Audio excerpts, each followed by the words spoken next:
Hello दोस्तों, आज आप लोग को मेरी नई वीडियो में फिर से स्वागत है। मैं आज आप लोग को इंग्लिश ग्रामर का एक चैप्टर है जिसको हम लोग नारेशन बोलते हैं, जो कि आप लोग डायरेक्ट और इनडायरेक्ट स्पीच भी इंग्लिश में बोलते हैं, उसे आज पढ़ाने वाला हूँ। चलिए वीडियो को स्टार्ट करते हैं। चलिए देखिए, नारेशन को सबसे पहले हम लोग दो भाग में डिवाइड कर देते हैं। एक डायरेक्ट स्पीच होता है और एक इनडायरेक्ट स्पीच होता है। डायरेक्ट स्पीच बेसिकली मेरा जो होता है इन्वर्टेड कॉमा के अंदर होता है, और इनडायरेक्ट में जब हम उसको चेंज कर देते हैं तो इन्वर्टेड कॉमा नहीं होता है। बेसिकली मेरा पहचाना जाता है डायरेक्ट और इनडायरेक्ट स्पीच इसी से। चलिए अब आगे की ओर बढ़ते हैं। सबसे पहले एक एग्जांपल देख लिया जाए जिससे आप लोग को कुछ आगे रूल्स समझा दिया जाए।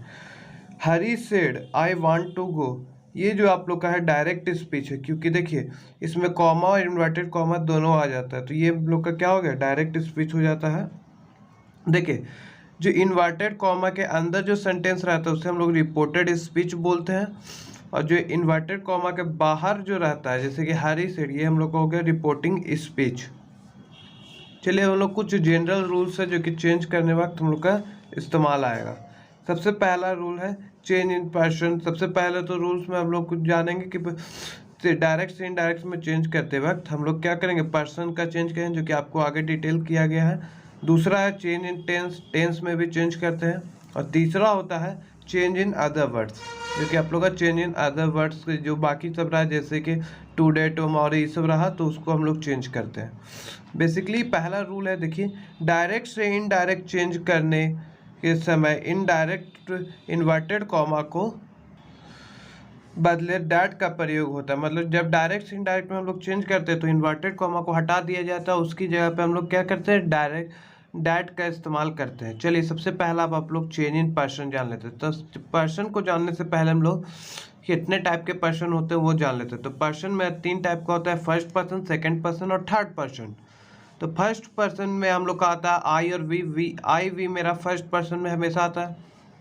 सेकेंड पर्सन में ऑलवेज यू आता है, केवल यू आता है। थर्ड पर्सन में मेरा ही, सी, इट, दे, ये सब आ जाते हैं थर्ड पर्सन में। चलिए अब इसका जो चेंज इन पर्सन का बेसिक रूल है, जो कि आप लोग को नीचे बॉक्स बनाया हुआ है, SON 1 2 3 मतलब सन 123। इसका बॉक्स का मतलब क्या है पहले ये आप समझ लीजिए। S से मतलब होता है सब्जेक्ट, O से ऑब्जेक्ट होता है, और N से मेरा होता है नो चेंज। यहाँ 1 2 3 मतलब कहने का 1 मतलब होते हैं फर्स्ट पर्सन, 2 मतलब हो गया मेरा सेकेंड पर्सन, और 3 मतलब हो जाता है थर्ड पर्सन। देखिए इस बॉक्स के कहने का मतलब क्या है, सबसे पहले यह समझाए। अगर सेंटेंस में आप लोग का फर्स्ट पर्सन दिया हुआ है तो वो मेरा जब भी चेंज होगा तो सब्जेक्ट के अनुसार चेंज होगा। अगर सेंटेंस में मेरा सेकंड पर्सन आता है तो वो जब भी चेंज होगा तो मेरा ऑब्जेक्ट के अनुसार होता है। और अगर सेंटेंस में मेरा थर्ड पर्सन आता है तो उसको हम लोग जैसे है वैसा ही लिख देते हैं, उसमें कोई चेंज नहीं होता है। यही आपका नीचे वाक्य में लिखा हुआ है। देखिए फर्स्ट पर्सन सब्जेक्ट के अनुसार चेंज होता है, सेकंड पर्सन ऑब्जेक्ट के अनुसार चेंज होता है, और थर्ड पर्सन नो चेंज होता है, मतलब थर्ड पर्सन में कोई चेंज नहीं होता है। चलिए एक एग्जांपल से देख लिया जाता है।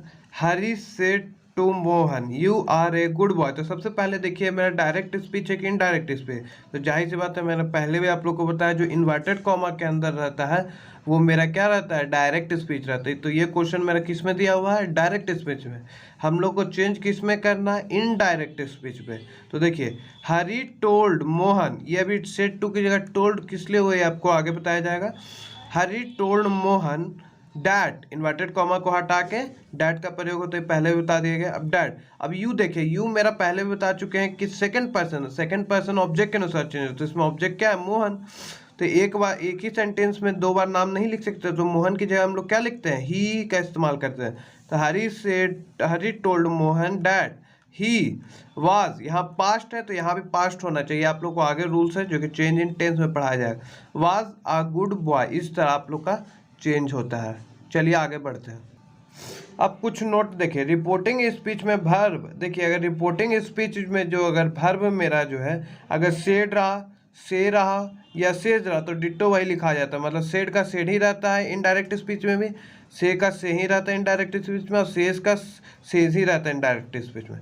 लेकिन अगर सेड टू रहा, सेज टू रहा या से टू रहा डायरेक्ट स्पीच में, तो इनडायरेक्ट स्पीच में हम लोग उसको क्या बदल देते हैं, सेड टू को टोल्ड में बदल देते हैं, सेज टू को मेरा टेल्स में बदल दिया जाता है, और से टू को मेरा किस में बदल दिया जाता है, टेल में बदल दिया जाता है। जैसा कि आप लोग को एक एग्जांपल में दे रहे हैं, Hari said to Mohan you are a good boy. तो यहाँ पे सेड टू है, तो सेड टू को मैंने किस में बदला, देखिए टोल्ड में बदला। उसी के जगह यहाँ पे सेड टू रहता तो हम लोग किस में बदलते हैं, टेल में बदलते हैं। सेज टू रहता है तो किस में बदलते हैं, टेल्स में बदलते हैं। चलिए आगे बढ़ते हैं। अब देखिए चेंज इन अदर वर्ड्स, ये हम लोग का सेकंड टॉपिक था जो कि आप लोग को आगे पढ़ाया गया था। तो चेंज इन अदर वर्ड्स में जैसे कि मेरा डायरेक्ट स्पीच में ये सब मेरा दिया हुआ रहेगा, इनडायरेक्ट में जब हम लोग चेंज करते हैं तो इन सभी चीज़ों का मेरा इनडायरेक्ट में इसमें चेंज है। अगर डायरेक्ट स्पीच में मेरा नौ दिया हुआ है तो इनडायरेक्ट में हम लोग उसको क्या चेंज कर देते हैं, देन में कर देते हैं। अगर दिस दिया हुआ है तो डैट में, दिस दिया हुआ है तो दोज में, थस दिया हुआ है तो सो में कर देते हैं, हियर दिया हुआ है तो दियर में करते हैं, टुमारो दिया हुआ तो द नेक्स्ट डे कर देते हैं, टू नाइट दिया हुआ तो डैट नाइट कर देते हैं, टुडे दिया हुआ है तो डैट डे कर देते हैं, अगो दिया हुआ है तो बिफोर करते हैं। उसी तरह हेंस दिया हुआ तो देंस में बदल देते हैं, नेक्स्ट डे दिया हुआ तो द फॉलोइंग डे कर देते हैं, यस्टरडे दिया हुआ है तो द प्रीवियस डे कर देते हैं। चलिए अब हम लोग आगे वीडियो को बढ़ते हैं जो कि आप लोग का चेंज इन टेंस है।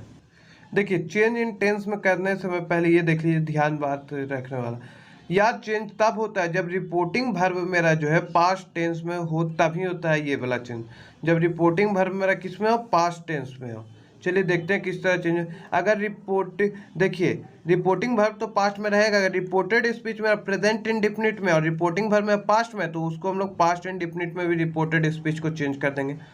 उसी तरह अगर प्रेजेंट कंटिन्यूअस में है तो हम लोग पास्ट कंटिन्यूअस में चेंज करते हैं, प्रेजेंट परफेक्ट में है तो पास्ट परफेक्ट में चेंज कर दिया जाता है, प्रेजेंट परफेक्ट कंटिन्यूअस में है तो पास्ट परफेक्ट कंटिन्यूअस में चेंज किया जाता है, पास्ट इंडिफिनिट है तो पास्ट परफेक्ट टेंस में चेंज कर दिया जाता है, और पास्ट कंटिन्यूअस है तो पास्ट परफेक्ट कंटिन्यूअस टेंस में चेंज कर दिया जाता है। चलिए देखते हैं एक एग्जाम्पल इसको समझने के लिए।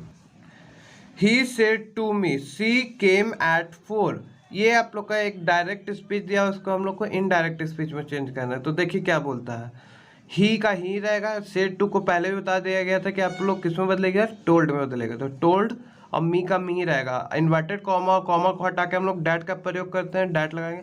सी यहाँ पे थर्ड पर्सन है, कोई चेंज नहीं करेंगे, तो सी को सी ही रहेगा। सबसे पहले देखिए सेंटेंस है किसमें, सी came at 4, C came at 4, ये में देखिए सब्जेक्ट है प्लस V2 है, तो ये मेरा किस में आ जाता है, पास्ट इंडेफिनिट में। और पास्ट इंडेफिनिट को मैंने पहले भी बताया था कि आप लोग किस में चेंज करना है, पास्ट परफेक्ट टेंस में। तो इसको देखिए पास्ट परफेक्ट चेंज में किया है। सी हैड, यहाँ हैड किस में होता है, पास्ट परफेक्ट टेंस में लगता है। सी हैड कम, V3 लगता है तो कम, केम कम होता है, V3 एट 4, ये हो गया आपको। देखिए यहाँ भी पास्ट में था, ये भी पास्ट में था, लेकिन ये देखिए ये पास्ट में और ये मेरा पास्ट इंडेफिनिट है, तो पास्ट इंडेफिनिट को हम लोग पहले भी बता दिए थे कि पास्ट परफेक्ट में चेंज होता है। जब दोनों सेंटेंस पास्ट में हो तो इधर वाले देखते हैं कि क्या है, किसमें है। अगर पास्ट इंडेफिनिट में तो पास्ट परफेक्ट में हो जाता, अगर ये प्रेजेंट इंडेफिनिट में होता तो पास्ट इंडेफिनिट में हो जाता। इसी तरह आप लोग का इसका सेंटेंस बनता है। चलिए अब आगे बढ़ते हैं। देखिए ऐसे वाक्यों को डायरेक्ट से इनडायरेक्ट बदलने के नियम, सबसे पहला नियम है क्या, इन्वर्टेड कॉमा, कॉमा हटा दिए जाते हैं। सबसे पहला तो बता देता आप लोग को। रिपोर्टिंग वर्ब और रिपोर्टेड स्पीच को डैट से जोड़ा जाता है, रिपोर्टिंग वर्ब और रिपोर्टेड स्पीच को डैट से जोड़िए। अब प्रोनाउन संबंधित परिवर्तन अनिवार्य होते हैं, जैसे उसमें कोई प्रोनाउन आगे, जैसे he she it I we you they, तो ये सब मेरा क्या था, हर जगह पे चेंज होगा, प्रोनाउन सभी जगह चेंज होता है। चलिए आगे बढ़ते हैं। अब कुछ नोट देने वाली बातें क्या है, जब रिपोर्टिंग स्पीच में यूनिवर्सल ट्रूथ कहने का मतलब होता है कि जिसको हम लोग झुटला नहीं सकते, वो स्पीच वो हो तो उसे इस प्रकार बोलते हैं। सबसे पहले तो इन्वर्टेड कॉमा, कॉमा के बदले डैट का प्रयोग करते हैं, ये तो आप लोग को उसी तरह रहेगा। इस वाक्य में रिपोर्टेड स्पीच, जो रिपोर्टेड स्पीच रहता है का टेंस में परिवर्तन नहीं होता है, कोई भी टेंस हो, चाहे प्रेजेंट हो या पास्ट हो या फ्यूचर हो, कोई टेंस में इसका चेंज नहीं होता, केवल इसमें इन्वर्टेड कॉमा और कॉमा के बदले डैट लगता है, बाकी सारा चीज मेरा सेम रहता है, कोई टेंस का परिवर्तन नहीं। चलिए एक एग्जाम्पल को देखते हैं। देखिए the teacher said to the student the earth is round, ये अर्थ राउंड है, ये हम लोग का कोई झुटला नहीं सकता, तो ये क्या हो गया, यूनिवर्सल ट्रूथ है। तो देखिए इसका इनडायरेक्ट हम लोग किस तरह चेंज करते हैं, the teacher told the students that the earth is round, the teacher told the student that the earth is round. इसमें देखिए द टीचर सेड टू था तो यहाँ टोल्ड लगा दिया गया, the teacher that the earth is round, ये मेरा यूनिवर्सल ट्रूथ है, तो इसमें कोई टेंस का परिवर्तन नहीं हुआ है। चलिए आगे बढ़ते हैं। आज का वीडियो यहीं तक का है। अब आप लोग को नेक्स्ट लेक्चर में इंट्रोगेटिव सेंटेंसेस के बारे और इम्परेटिव सेंटेंसेस के बताया जाएगा। अगर वीडियो अच्छा लगा तो मेरे चैनल को सब्सक्राइब करें, बेल आइकन को प्रेस करें, वीडियो को लाइक से कमेंट जरूर करें। धन्यवाद।